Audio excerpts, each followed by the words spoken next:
Tired Iron at the Ozark Spring Crank Up. At noon, we have a parade of power. And starting at the head of the lineup here is a nice Farmall C. I think that's a 53 model. No, it's a 50 model, sorry. And nice to see you. And it's good to see everybody here. I know we haven't had a show in a year. We didn't have our spring show or fall show last year. And the weather's not ideal, but it's nice to see everybody out here and the displays they have. Up next is a really nicely restored 1952 8-in Ford by Junior Johnson.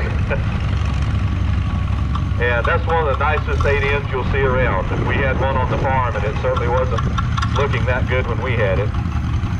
Up next is a John Deere 40C crawler. It's a 1953 model. These were used to reduce compaction, and they're also used in hilly areas because it's lower center of gravity and it won't flip over. The next tractor up is a John Deere 4020. This is a 1968 model.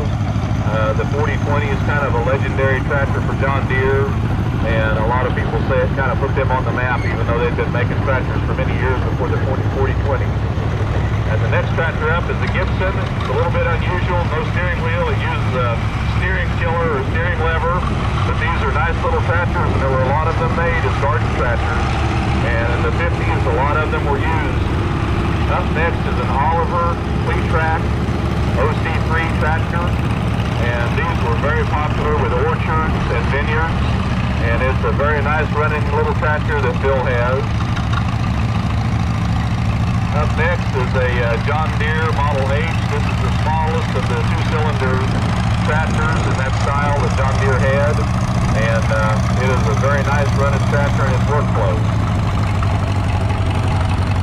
The next tractor up, there was a whole lineup of these. It's a Shaw Dual, and RFD TV's Antique Tractor Power episode had a whole deal on these. There were a lot of models of these made, and they were a very popular tractor.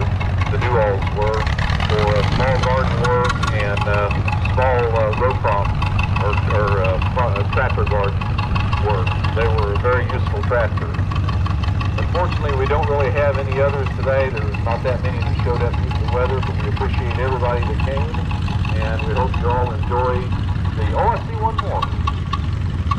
And this is an antique tractor pulling the train that Peggy's driving. This is the Farmall Cub. When Farmall got into making when they saw there was a market for the small garden tractor for the people in the city to mow and work their gardens with. This is a Model 70. It has a Kohler engine in it, but these are still very useful tractors and very collectible. And it runs great. And the kids love the train. Hello. I know it's a little chilly today, but I hope everybody